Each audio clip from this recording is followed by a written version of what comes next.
So I figured I might vlog a little bit this week. Don't really know what kind of clips I'm gonna get, but this week we finally have a week of no meetings, no PLC meetings. So I have free planning every day. So maybe I'll vlog a little bit today. I was out sick yesterday, so it's Tuesday and it's my first day back at school. And I'm in my planning, and right now I am just going through their homework folders from Friday. I keep them over the weekend and I usually give it back to them on Monday with new homework, but I didn't because I wasn't here yesterday. So I'll show you a quick glimpse of what their reading and math homework looks like in second grade for my class. But this is what their reading homework looks like.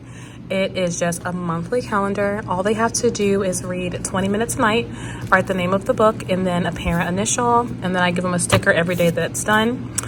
And they have a column for Fridays, but I don't require reading on Fridays, so I just mark through those. And then if they want to read, they can write it in if they want. If not, no big deal. Their math homework looks like this. It's the same type of thing that I did in fourth grade. So it's called Math Moves Homework. I got it off of TPT by Elizabeth Supan. And yeah, it's just 16 questions. I give them one sheet. They have to be done by Friday. I don't check this daily. I only collect this on Fridays. I do check this daily. This is on Fridays. So it's spiral review, which is really nice because, you know, once we teach certain topics, we may not go back to it for a while. So this gives them that spiral review practice so they don't forget those skills. So yeah, I'm just sitting here going through this, giving stickers where stickers are due, and I'm going to put a new homework sheet in, cleaning out their homework folders because sometimes they leave stuff in there like announcement papers that they should have taken out a long time ago. So I'm cleaning those out, putting stickers in, and then I don't really know what I'm going to do next. So we'll see.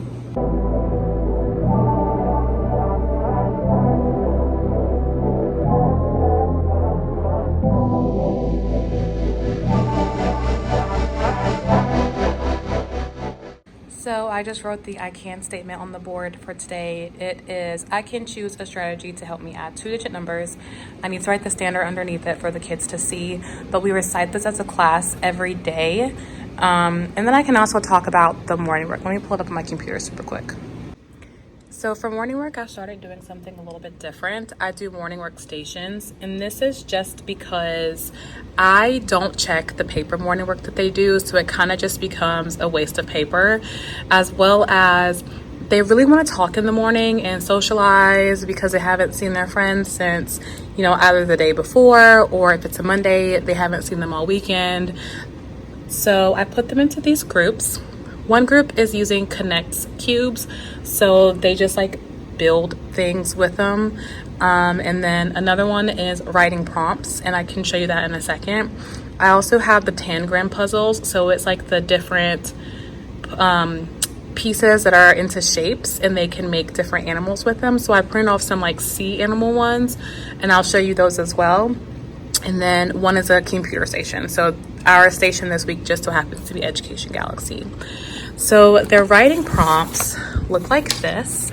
So they can choose, because they only do each station once a week, so they can choose from that week's list of writing prompts of what they want to do. So we have True Life Tuesday, Weigh In Wednesday, Once Upon a Thursday, Free Write Friday, and Make It Monday. So they can choose each day what they would like to do for their writing prompt. So these are the Tangram puzzles, and this is an example of like a shape that they could make. So they could make a crab. This is like the one with the lines, and then on the other side they have a whale without the line, so that one's a little bit harder. So that's one station. And then I think everybody pretty much knows what Connects are. Just these little shapes, and they can make different objects with them. So yeah, those are their stations. So yeah, like I said, the morning work stations work really well. They've been working pretty fine. I'm going to continue to do them. I just have to get creative, you know, as time goes on, to switch it up a little bit so it's not the same 4 stations every week. But so far so good. Yeah, so I think I have like 30 more minutes in my planning, so I'm going to organize a little bit, and then I have a conference after school today, so I need to go through all my papers and get out his work so that I can show his mom what he's been doing so far this year. So yeah, about to do that, and then I think I'm going to finish my coffee and chillax, and I will talk to y'all probably either at the end of the day or tomorrow. Bye. Okay, so I'm home and I am in bed relaxing, and the lighting is horrible, but I thought I would kind of update you on the rest of the day.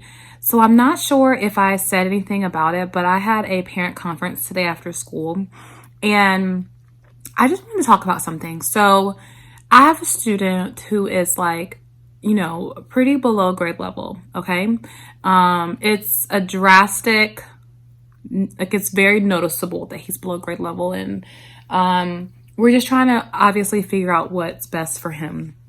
So the topic of conversation right now are two things. So one, telling a parent that their child is below grade level, right?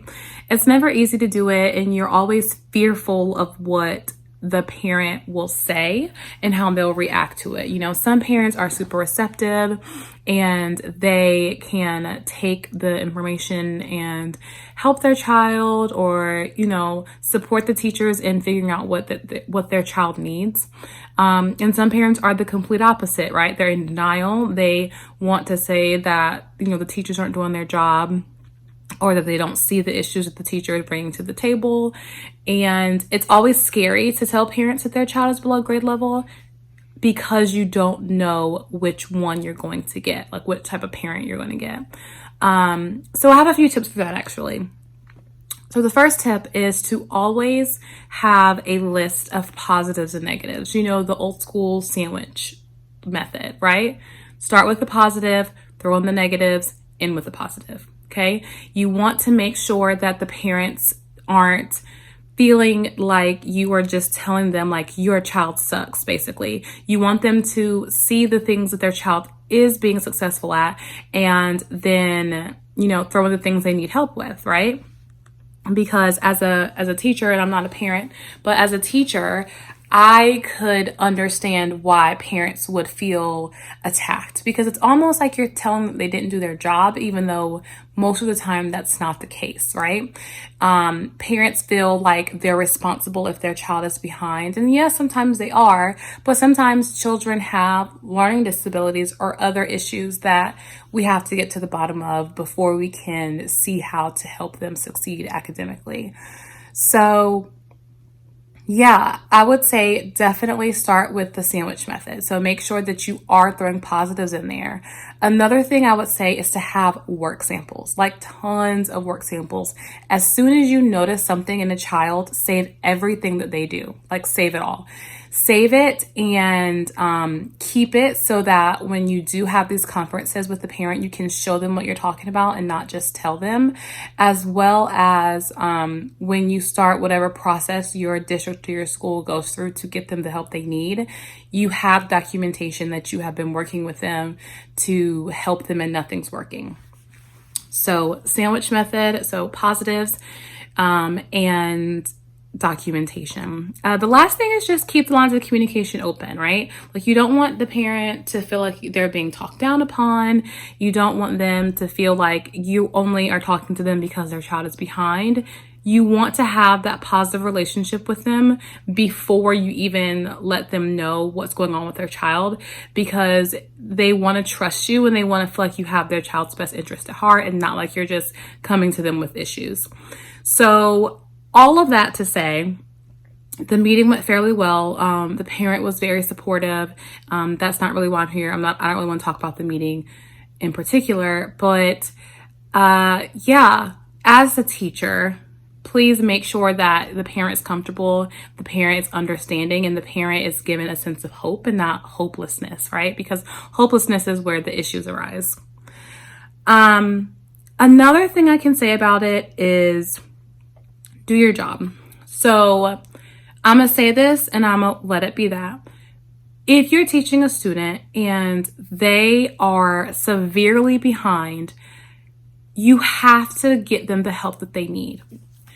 There have been too many cases where students are, I don't even know how old, what grade level, and they have been behind for so long and nobody stopped to help them. Stop and help them. Give them what they need to succeed, or don't teach. And that's that. I just really feel strongly that as teachers, it is our jobs, literally, to make sure our students succeed. And yes, there are factors that we can't control, but there's a lot of things that we can control. And if we do everything in our power to help them and it doesn't work, then we can at least say we tried to help them, right? To sit around and pretend like you don't notice or to just blatantly ignore the situation is not going to help the student in the long run. And it's honestly just going to make it harder for their teachers who are getting them after you're done with them. So that's that. The conference went well. The parent was receptive. I just wanted to kind of throw this snippet in there. Like, I know the lighting is bad and like my hand is shaking, but I did want to throw this in there just so, I don't know, maybe people know this, but it's just on my heart right now and I wanted to talk about it. The day went well. I got a headache towards like the middle to end of day, but it's gone now. I took ibuprofen. I'm home. My fiance and I have a date night. We're going to go see the new Maleficent movie. So I'm out to relax in bed until then, and I will talk to you all tomorrow. Bye. Good morning, everybody. Today is Thursday. I did not vlog at all yesterday because although I did have my own planning time, I was not in my classroom, so obviously I'm not going to vlog around the school, but I did want to quickly talk about something that we got in the mail yesterday. So this year I have started doing the Scholastic book orders, and I've never done this before, but I thought it would be something really exciting for the kids to experience this year. So what that is I get these like bundles of like order forms. So I tear them out and I put them in the kids' Tuesday folders, and they can bring back money in their order forms to me, and I will deposit the money in my account and order the books online for them. The really cool thing about Scholastic is that the more books the kids order, the more books that I can get for free for the classroom. So I thought I would very quickly show you what books I got. The first book I got is called Ranger in Time, and this is for some of my higher readers because it is a chapter book. So I got this book, about a dog. I thought it was super cute. I also got a book about narwhals because my kids are obsessed with narwhals. In fact, one of my stations this week, the theme of the stations this week are sea creatures. So one of the groups is called the Narwhals group. So this is really cool, all about narwhals. I'm gonna save this one for last. I also got the book Enemy Pie because I just feel like this is a staple book to have as a read aloud. I don't even think I'm going to put this one in my library. I'm going to just keep it for myself so that I can read it out loud to my kids every year. It's a super good book and it was free, so of course I was going to get it. And then the last two books that I got were for my Spanish speaking students. So I do have quite a few students this year, well, not a lot, like 3 students this year who speak very limited English. So I got them some books that they can read. This one is called Hola Hombre Mosca. Don't really know what it means, but I know this means hello. I think this means boy or man, and I'm assuming this means fly because that's what's on the cover, but all of the words are in Spanish, so that's pretty cool. And the last one I got is called Pedro y el Tiburón, and this is called Pedro and the Shark. So it's about a boy named Pedro and a shark, I guess. So I got 10 of these, actually. These came in a set. So I got 10 of these, 1 of these, and then this book also came in a set of 10. And then I got all of these catalogs to pass out to my kids so that they can order some more books. So I have 2 for November and then 1 for December through February that I'm probably not going to give out until after winter break. So yeah, this is everything I got. They also gave me some cool little stickers that I might put in like a prize box or something one day. But yeah, this was really exciting. The kids were really excited. I was excited, and it was a good time. Now we have more books in our library. Good morning, everybody. It is Friday. Cue applause. I just got to school. It is about 7:06, so I'm like 10 minutes early than what time we're supposed to be here. And I have a couple of things I need to do this morning, but not that many. Today's going to be a pretty chill Friday. We have a quarterly assessment today that will take the majority of the math block. And then after that, I think we'll do stations, or I'll maybe give them Fun Friday.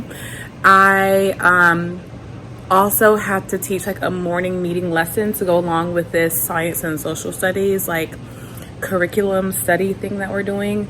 So that will take up the other half of my block.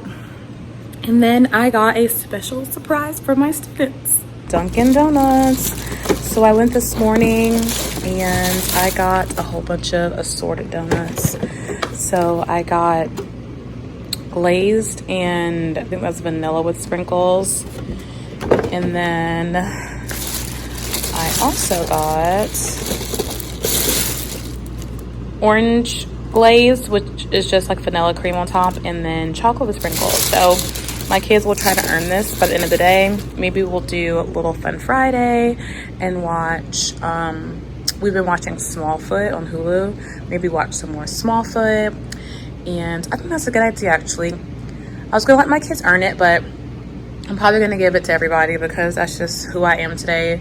It's a Friday. I just want things to go smoothly. Hopefully they will behave so that they can like make it easier for me to just give it to everybody. So yeah, that's what's happening this morning.